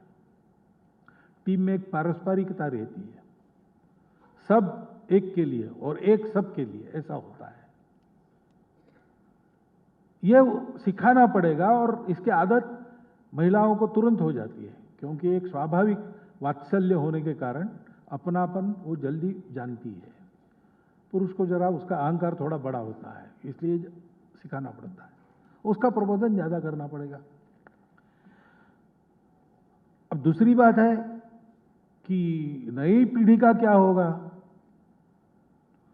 तो मैं नई पीढ़ी के लिए पहला उपाय है, जो नई पीढ़ी में चाहिए वो हमको बनना पड़ेगा। Be the change you want to happen in this society. तो हम उनको कहते हैं कि वो ऐसे हो गए, वैसे गए, सोशल मीडिया पर कुछ भी देखते हैं। तो आप जरा सोशल मीडिया पर रहना कम करो, आप मोबाइल डिसिप्लिन का पालन करो, आप टीवी देखते समय क्या देखना क्या नहीं देखना इसका विवेक करो। हम सरकार की ओर देखते हैं, वास्तव में अपनी परंपरा में सरकार दूसरे नंबर पर है, समाज पहले नंबर पर है। लेकिन वही अधूरी दृष्टि के चक्कर में सरकार ये कानून बनाए, सरकार वो कानून, अपने बच्चों को सरकार को दे दो, फिर वो अपने बच्चे हैं ना, तो कोई करे ना करे हमको तो करना है, तो क्यों रखना सरकार के लिए। अपने घर में हम कर सकते हैं, उसमें आचरण का अपना उदाहरण रखना, ये पहली आवश्यक बात है। दूसरा, उनसे संवाद होना चाहिए, डांट डपट नहीं होनी चाहिए। संवाद कैसे करना आप जानती है, वो अपनेपन के चलते ही होता है, लेकिन समय निकालना चाहिए उसके लिए। तो दोनों कमाते हैं, क्या करना कैसे करना, देखो भाई प्रायोरिटी क्या है अपनी। कमाना है कि बच्चों को ठीक से संस्कार देना है, बच्चों को अच्छा मनुष्य बनाना है, आपको तय करना पड़ेगा। और दोनों कमाते हैं तो भी ये संभव है, रोज नहीं होगा, लेकिन 2-3 दिन में एक बार बच्चे के साथ आधा घंटा बैठ सकती हो क्या? हम तो बताते कि भाई 7 दिन में एक बार घर के सब लोग कंपलसरीली शाम के समय एक तय करके उस वक्त पर घर में रहे, श्रद्धानुसार भजन करें, फिर घर में बनाया हुआ भोजन बिना मीन मेख निकाले आनंद से करें, और 4 घंटा गपशप करें। अपनी कुलरीति क्या है, अपना देश धर्म संस्कृति क्या है, कैसा है, और हम अपने लिए सब करते हैं, लोगों के लिए रोज क्या करते हैं, अपने लिए रोज करते हैं, लोगों के लिए रोज क्या करते हैं। ऐसी 3 बातों को लेकर गपशप करेंगे तो आज जो बच्चों के मन में प्रश्न है और ये इनको कैसे समझाना हमारे मन में प्रश्न है, उन सब के उत्तर उस गपशप में से मिलेंगे। क्योंकि जमाना बदल गया ना। हम जब छोटे थे तो माताजी हो या पिताजी हो, थोड़ी आंखें उन्होंने बड़ी कर दी कि हम एकदम डिसिप्लिन्ड हो जाते थे, और जो उन्होंने कहा है वो प्रमाण है, वो करना ही है। You are not to make reply, you are not to क्या, you are not to reason why, you are not to make reply, you are but to do and die. ऐसी डिसिप्लिन अपने आप ही परंपरा में आती। आज पीढ़ी ऐसी नहीं है ना, वो 10 प्रश्न पूछेगी। वो अभी पालकों को, अभिभावकों को बड़ा मानने से ज्यादा बराबर का मानती है, मित्र मानती है। जैसे 5 साल तक बच्चा यही करता है, पुरानी पीढ़ी में भी यही होता था, लेकिन 5 साल का भाव आगे भी कंटिन्यूड रहता है। और उस समय भी टीनेज में आने के बाद जो कहेंगे बड़े लोग, उससे उल्टा करने की बगावती प्रवृत्ति सबकी रहती थी, आज भी है। ये सब ध्यान में रखकर अगर संवाद रहा तो समझा बुझा के बच्चों को ठीक वर्तन में रख सकते हैं। अभी वो कारण पूछते हैं, उनको लॉजिक चाहिए, और जो लॉजिक आप दे रहे हैं वैसा उदाहरण चाहिए। ये मैंने क्यों करना, ये हम करते नहीं, इसलिए बच्चे आपको उत्तर देते ना, it is not my problem, ऐसा वो कहते। लेकिन परिवार में कोई भी प्रॉब्लम है, वो it is never my problem or your problem, it is our problem. ये उसको समझदारी देनी पड़ती है, उसके लिए संवाद आवश्यक है। वो संवाद बंद हो गया है क्योंकि हम बच्चों को कहते हैं, लेकिन हम भी मोबाइल से ही जुड़ गए हैं बहुत ज्यादा। यहां इतना कि दूध पीता बच्चा रोने लगता है तो उसको चुप करने के लिए माता उसको मोबाइल दे देती है हाथ में, बचपन से ही दीक्षा मिल जाती है उसको। अब इसी बातों का विचार करना पड़ेगा ना अपने को। अपने यहां पर अपनी परंपरा के संस्कार कैसे होंगे, भाई घर में पालन करो। यहाँ विश्व मांगल्य सभा में और 6 भकारों का उल्लेख होता है, भाषा, भूषा, भजन, भवन, भ्रमण, भोजन। हमारे कुटुंब प्रबोधन गतिविधि में भी आचरण के मुद्दे में ये 6 बातें आती हैं।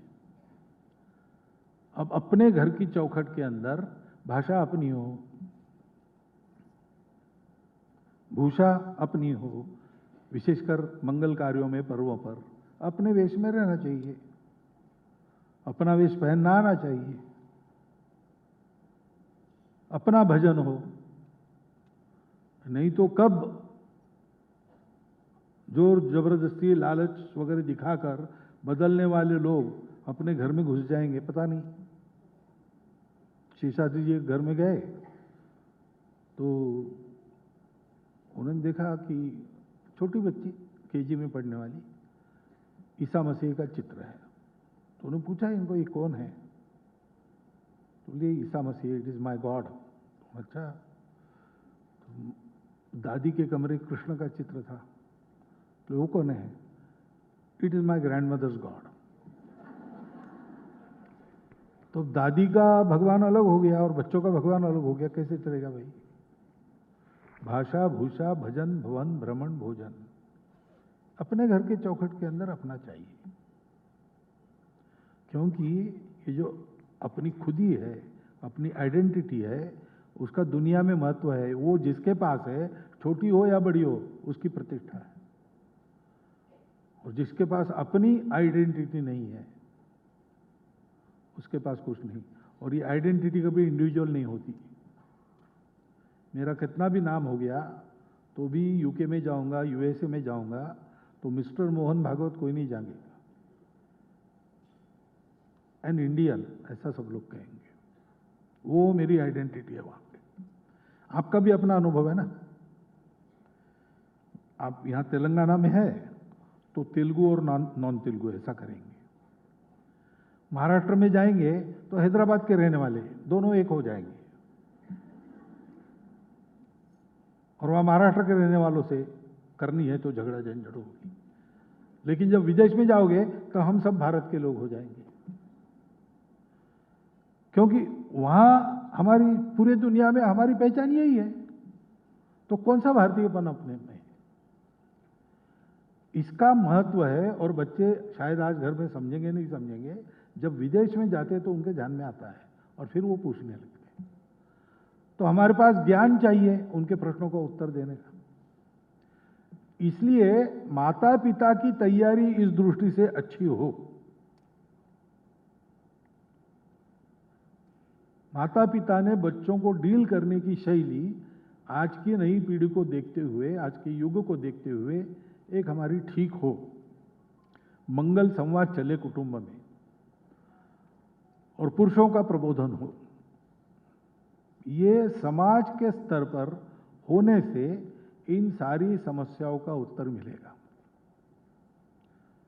मातृत्व बदलता नहीं, मातृत्व शाश्वत है। मातृत्व का स्वरूप बदलता है। युगानुकूल मातृत्व यानी आज के युग के अनुसार एक काल सुसंगत रूप लेकर खड़ा हुआ, उन्हीं शाश्वत मूल्यों पर पक्का ऐसा मातृत्व।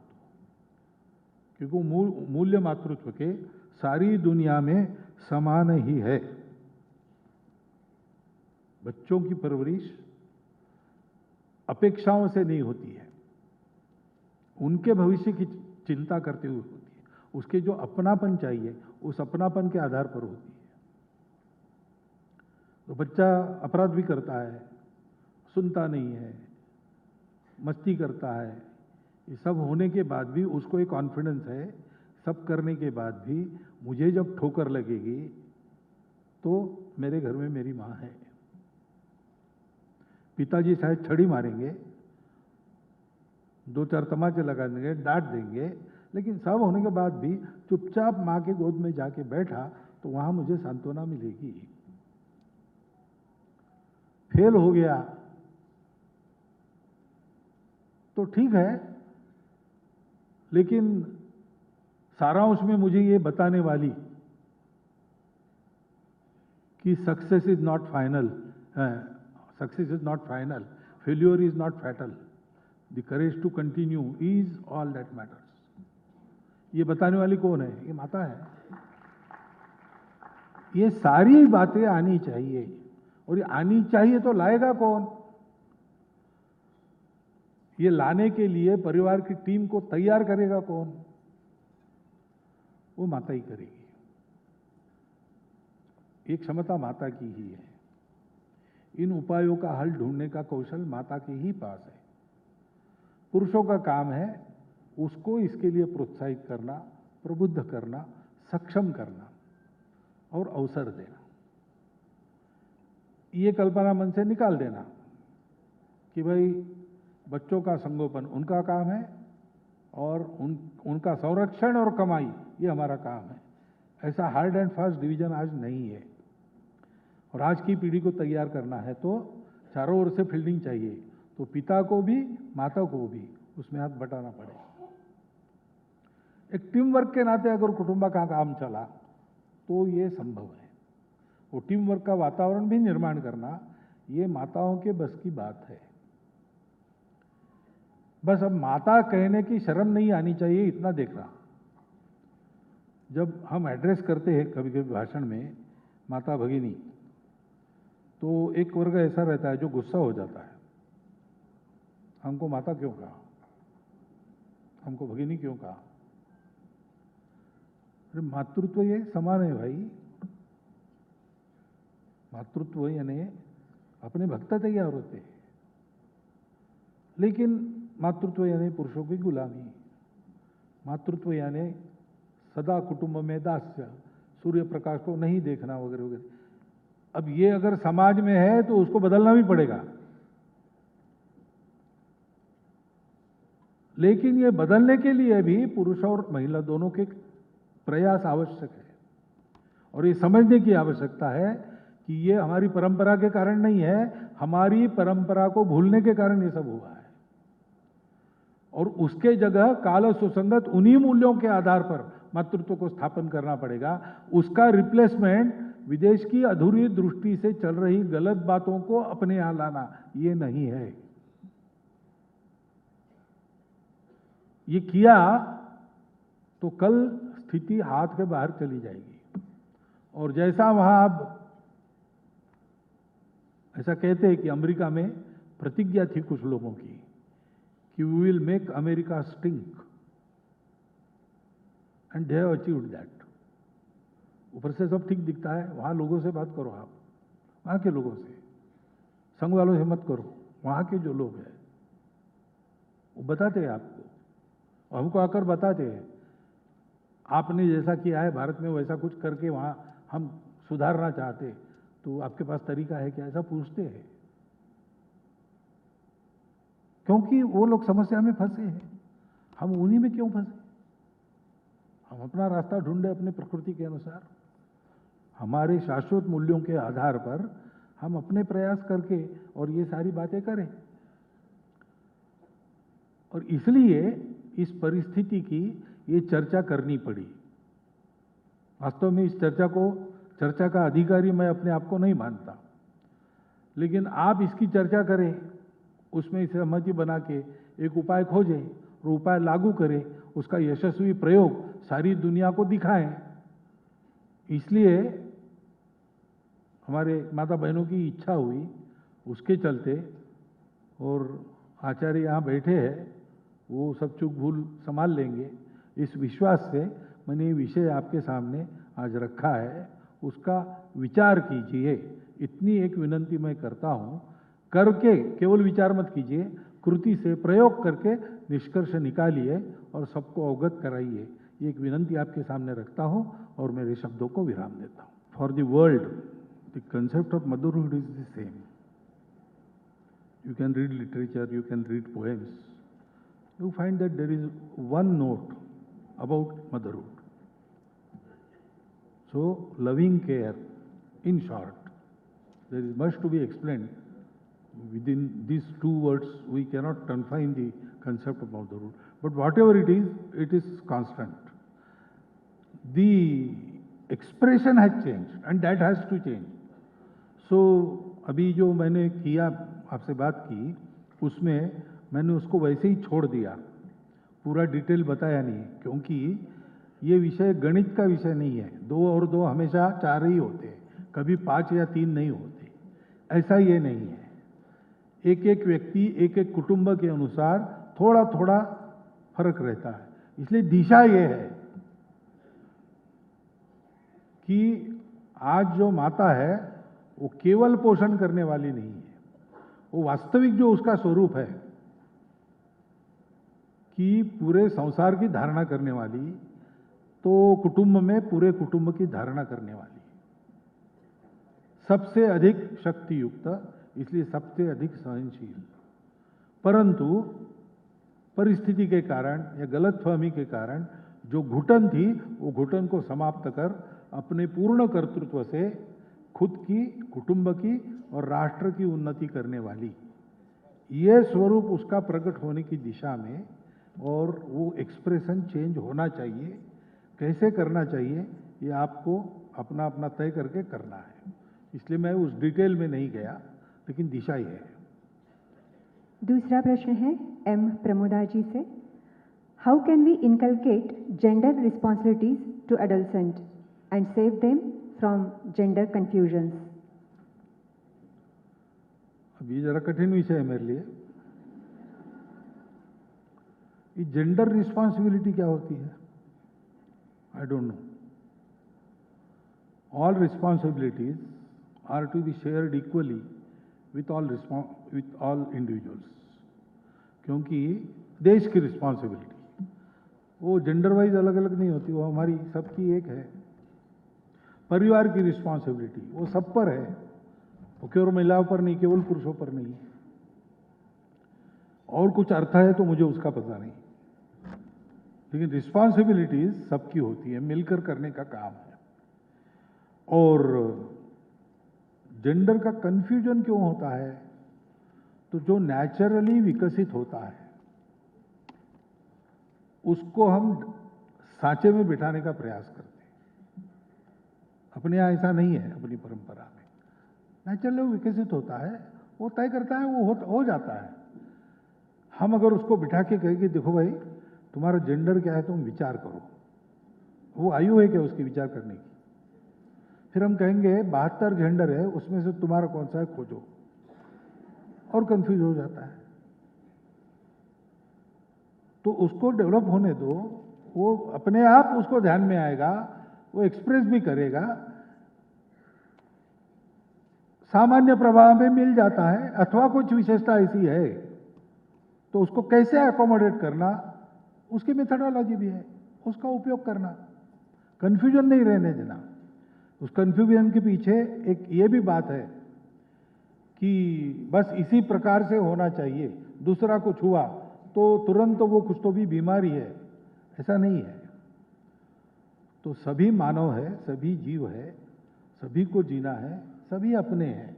इस दृष्टि से अगर इस बात का विचार करते हैं और प्रवाह में सीधे सीधे ठीक हो जाता है, ऐसा होने देंगे तो फिर ये कोई बड़ी बात नहीं है। जेंडर कंफ्यूजन हो, ऐसी स्थिति बहुत लोगों की नहीं है, बहुत एक मिनिस्कल माइनॉरिटी है। वो नहीं, छुपा रखते हैं, बताते नहीं, ऐसा कहने के बाद भी जो नंबर निकलेगा वो नंबर बहुत ज़्यादा नहीं है। Rest of the society can easily manage. और इसलिए इस प्रश्न में बहुत ज़्यादा बच्चों को नहीं डालना चाहिए। उनका नेचुरल डेवलपमेंट हो रहा है और उनका जो भी एक्सप्रेशन है उसको एकोमोडेशन मिल रहा है, इतना देखने का अपना काम हमने करना चाहिए। तीसरा प्रश्न है डॉक्टर स्फूर्ति चित्ता जी से। We rightly focus on empowering our girls, but how should mothers raise young boys today so that they become emotionally secure, compassionate, respectful men who could follow the beautiful and rich Indian family values and encourage the woman in his life to love forward in this era along with him? तो इसका उत्तर तो मैंने भाषण में दे दिया है ना। तो whatever you want your child's to be, you have to set your own example. उसका अनुकरण वो करेगा। दूसरा है, उसको आकार देते समय, शेप अप करते समय आप कुछ रिस्ट्रिक्शंस लागू करना चाहिए।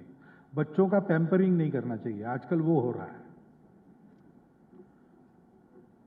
वो बाहर खेलना नहीं, क्योंकि धूल अंदर जाती है, इन्फेक्शन होता है। विदेश के कुछ लड़के आए यहाँ पर, बच्चे, एक रात रहे तो मच्छरों ने काटा। उनके समवयस्क अपने बच्चे भी, यानी भारत में जो पले बड़े ऐसे बच्चे भी थे, उनको भी मच्छरों ने काटा। इनको तो नींद में पता ही नहीं चला, किसने काटा, कभी नींद में हाथ चला दिया तो एक आधा मरा हुआ मच्छर गाल पर चिपका हुआ ऐसे मिला। उन बच्चों को जितने मच्छरों ने जहां जहां काटा था वहां वहां लाल दाग गिन सकते थे आप, कहाँ कहाँ काटा है। अभी क्या है, आदत की बात है। दोनों को मलेरिया नहीं हुआ, लेकिन ये ओवर पैम्परिंग का ज़माना है ही। तो आप अपने बच्चों को वीक मत बनाओ, थोड़ा उसको घुलने मिलने दो। जरा ठेला ठेली करेगा, 4 मारेगा 4 खाएगा तो वो पक्का बनेगा। थोड़ा प्रकृति के सानिध्य में रहने की आदत लगाओ उसको। इसके जितने अवसर आज उपलब्ध है उतने पहले नहीं थे, फिर भी हम लोग ये कर लेते थे। आज उपलब्ध है, वो जाना भी चाहेंगे, हम लोग उनको रोकेंगे, ये नहीं करना। दूसरा, इमोशनल सिक्योरिटी का प्रश्न क्यों आता है, तो हम उसको इनसिक्योर कर देते हैं। 10वीं है, इतना परसेंट, देखो 92% के नीचे नहीं चाहिए। अरे भाई, हर बच्चा डॉक्टर, आर्किटेक्ट, इंजीनियर बनेगा क्या? और सब ऐसे बन जाएंगे तो फिर बाकी काम कौन करेगा? और हर बच्चा नौकरी खोजने जाएगा तो रोजगार किसको मिलेगा? लेकिन हम उनको जबरदस्ती ड्राइव करते हैं, उसकी एक्यूमेन बिना देखे, उसकी एप्टीट्यूड क्या है उसका पता लगाओ। हाँ, जो इस एप्टीट्यूड का है जरूर उसको बढ़ाओ आगे, सब करके पूरे समाज ने ऐसे लोगों को आगे बढ़ाना चाहिए। लेकिन थोड़ा उसको भी चॉइस दो, उसको क्या होना है। लोकमान्य तिलक जी को उनके पुत्र ने पत्र लिखा कि आप मैथमेटिशियन हो, इसलिए मुझे, आप मैथमेटिशियन बनाना चाहते हो, मुझे नहीं चाहिए। क्यों ना मैं जूता सिलाना सीखूं, अगर मेरी इच्छा है जूता सिलाने की। तो तिलक जी ने उसको उत्तर लिखा कि तुमको इच्छा है जूता सिलाने की, जूता सिलाना सीखो, मेरी कोई उसमें बाधा नहीं है, तुम जो चाहो वो करो। लेकिन मेरा इतना ही कहना है कि जूता सिलाना सीखोगे तो ऐसा सीखो कि लोग कहेंगे पूना शहर में जूता खरीदना है तो तिलक जी के लड़के से खरीदना। आप उसको क्या करना है वो मत बताओ, जो करेगा एक्सलेंट करो भाई।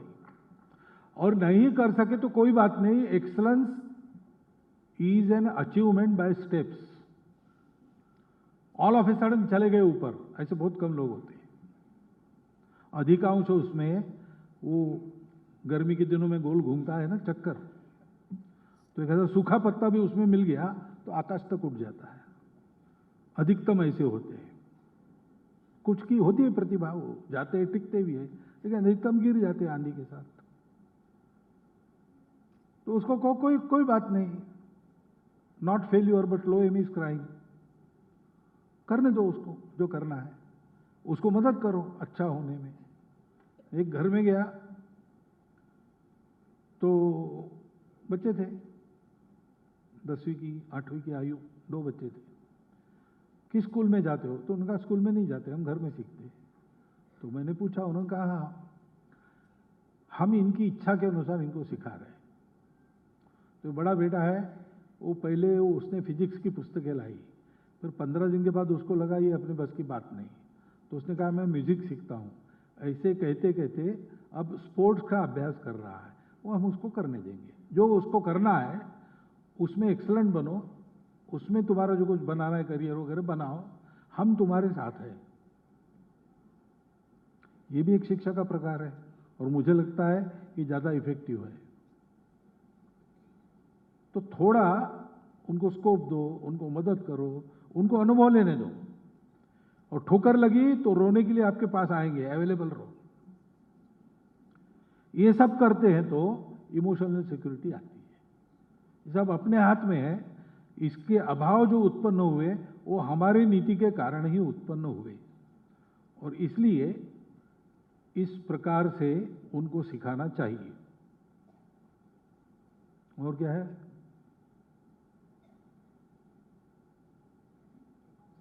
तो चौथा प्रश्न है कृषाश्री बाबूजी से।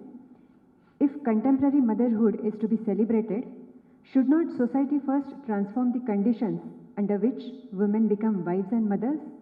Many young women hesitate to marry or have children not because they reject family, but because they have watched their mothers bear an unequal burden, dowry pressures, expensive weddings, unpaid domestic work, caregiving without recognition, career sacrifice, and the expectation to serve everyone even during illness.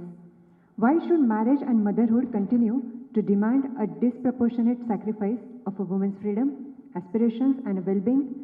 What concrete social and cultural changes are necessary to make marriage and motherhood a dignified choice rather than a burden? Social changes are a must. So I have already told you, we have to change. Cultural changes are not necessary. By culture, you don't mean the outward expression. नाच, गाना, कविता, साहित्य, ये expression है, वो समय के अनुसार बदलता है, बदलना चाहिए, परंतु इसके पीछे जो वैल्यू है, दैट इज रियल संस्कृति.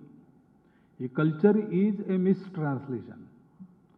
Nation is mistranslation of rashtra. Culture is mistranslation of sanskriti. Religion is mistranslation of dharma. Sanskriti शाश्वत है, वो नहीं बदलेगी. वो मनुष्य संस्कृति है, जिसको हम भारतीय संस्कृति कहते हैं, हिंदू संस्कृति है. उसको वेदों में कहा है सा प्रथमा संस्कृति विश्ववारा. वो वैश्विक संस्कृति है, क्योंकि उसके सारे फंडामेंटल्स ये इटरनल है, इसलिए उनको नहीं बदलते, लेकिन उसका एक्सप्रेशन जरूर बदलना चाहिए. तो महिलाओं के सम्मान का, उनके आदर का एक प्रतिमा है श्री राम, एक पत्नी व्रती. दूसरा प्रतिमा है श्री कृष्ण, 16,108 नारियों का प्रतीक. तो एक्सप्रेशन बदला है, लेकिन उद्देश्य वही है. एक पत्नी के प्रति प्रामाणिक रहो. क्यों? क्योंकि आप उसको भी आग्रह करते हो पति के प्रति प्रामाणिक रहो. दोनों का होना चाहिए. मनुष्य समान है, स्त्री पुरुष भेद नहीं है. और कृष्ण ने 16,108 विवाह क्यों की? इसी के लिए की है कि उनके भविष्य पर प्रश्न चिन्ह लगा था नरकासुर की जेल में रहने के कारण. अभी समाज में इनको स्थापित करना है तो कौन करेगा? तो ये सब मेरी पत्नियां हैं, विवाह कर दिया तो उनको एक स्टेटस प्राप्त होगा.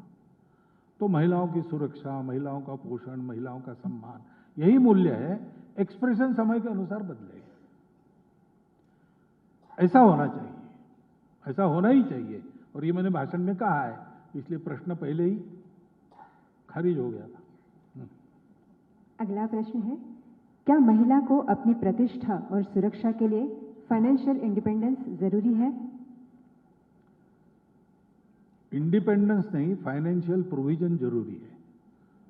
और अगर महिला को कोई साथी नहीं है, किसी कारण बिछुड़ गया, तो फिर इंडिपेंडेंस भी जरूरी हो जाता है. अपने यहाँ पर महिलाओं को विवाह के समय स्त्री धन देते थे, दोनों तरफ से मिलता था, और उस पर केवल और केवल उसका ही अधिकार होता था. उसी के लिए वो प्रोविजन है. In case some calamity happens, she should not be stranded in the stream of life. She should be protected, she should be able to do something. ये उद्देश्य था.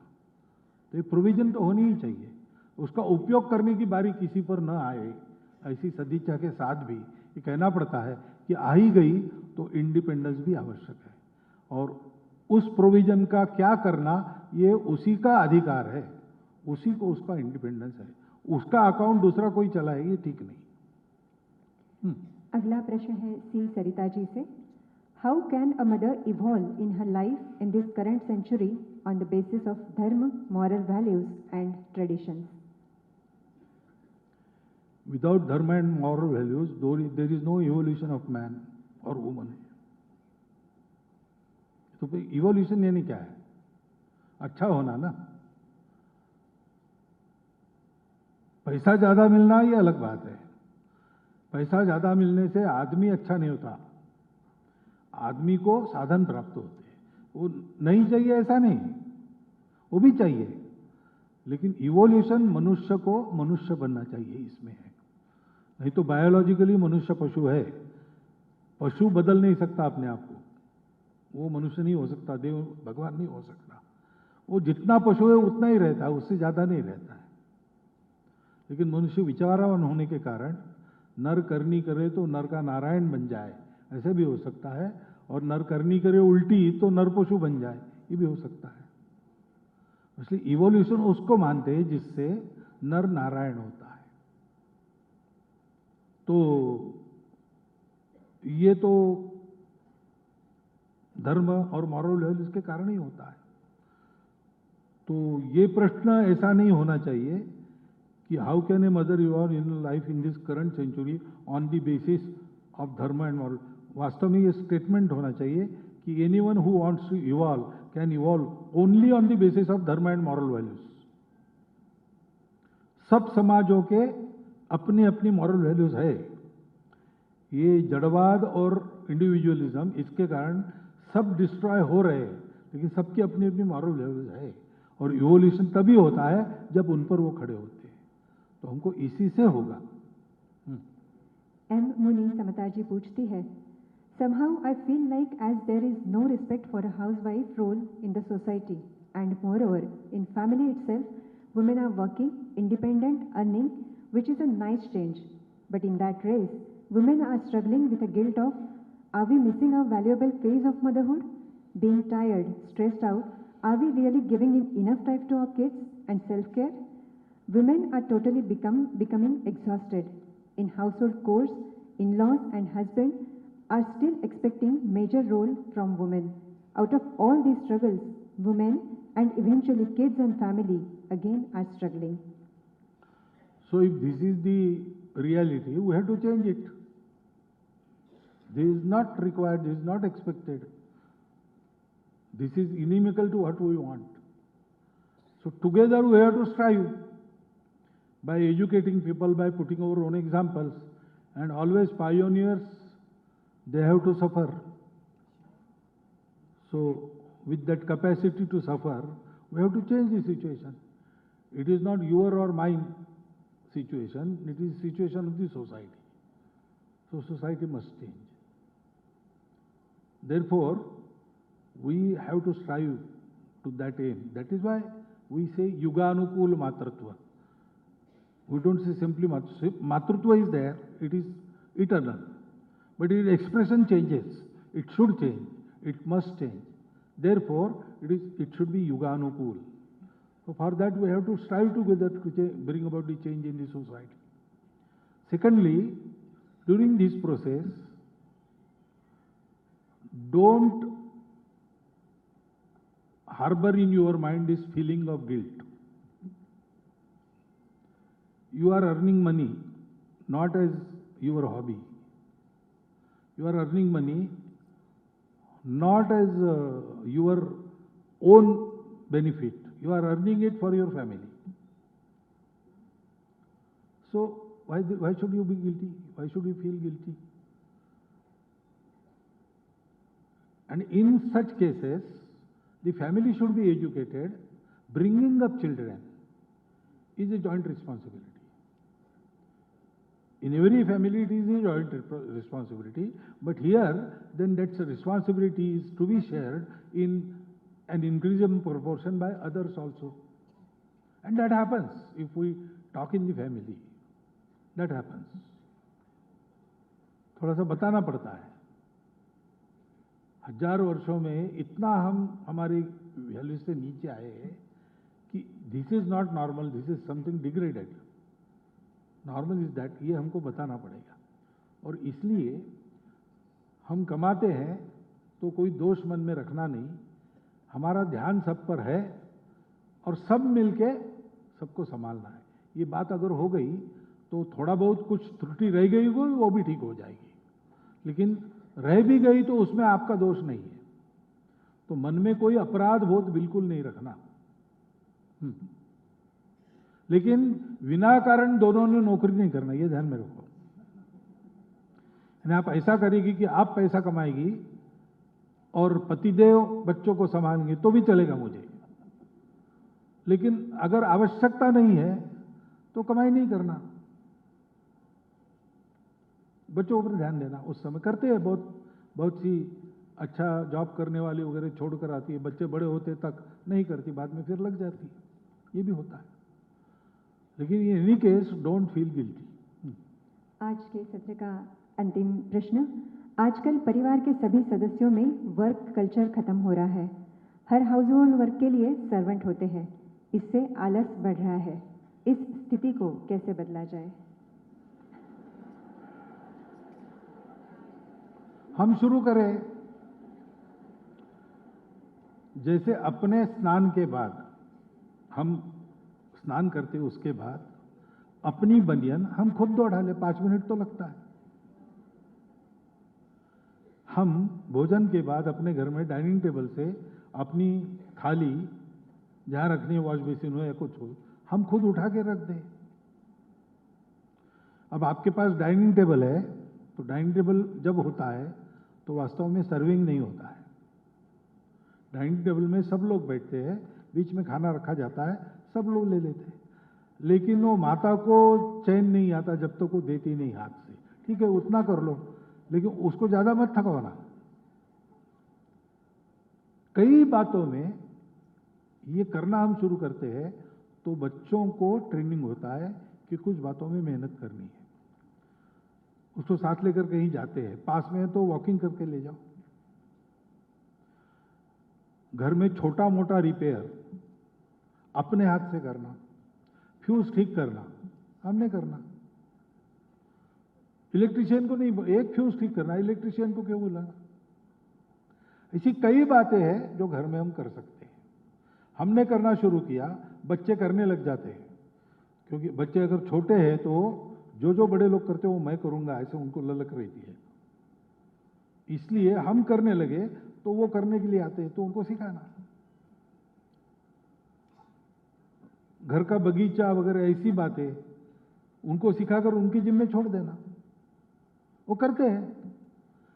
ऐसी आदतें जब लगाते हैं तो फिर उनको स्वनिर्भरता का महत्व ध्यान में आता है, अपनी मेहनत का महत्व ध्यान में आता है, और वो इस सारे रास्ते पर आगे बढ़ते हैं। अभी हम ये नहीं कर रहे, हम स्वयं सुखासक्त हो गए, साधनों का उपयोग ज़्यादा करते हैं। मोबाइल पर हम भी कैलकुलेशन करते हैं। हमको तो पहाड़े याद है ना, बच्चों को नहीं है, इसलिए वो मोबाइल देखते हैं।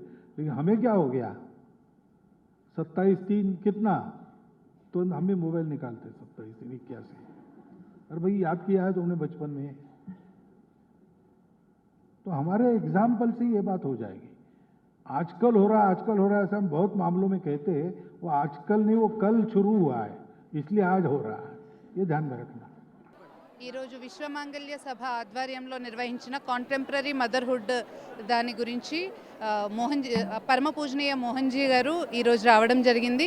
అంటే ఏదైతే మనము ఇప్పుడు మదర్ ఏదైతే ఛాలెంజెస్ ఫేస్ చేస్తున్నారో పిల్లల్ని పెంచడంలో కానీ కుటుంబంలో కానీ ఏవైతే విలువలు మనం మర్చిపోయినవి ఉన్నాయో వాటిని ఏ విధంగా తిరిగి తల్లే బయటికి తీసుకొని రావాలి, ఏ ఏ చేంజెస్ మనం చేసుకోవాలి, మన కెరియర్ని చూసుకుంటూ మన కుటుంబాన్ని చూసుకుంటూ మన పిల్లలకు ఒక మంచి విద్యార్థులుగా లేదా మంచి పౌరులుగా మన పిల్లల్ని ఏ విధంగా మనం ముందుకు తీసుకెళ్లాలనే దాని మీద పరమ పూజనీయ సరిసంఘ చాలక్ గారు మార్గదర్శనం లభించింది. ఈ కార్యక్రమంలో పాల్గొనడము మాకు చాలా ఆనందాన్ని ఇచ్చింది. ఈ ప్రోగ్రామ్ చాలా బాగుందండి. సో మదర్ యాజ్ జనరేషన్స్ అన్నీ చేంజ్ అవుతున్నాయి.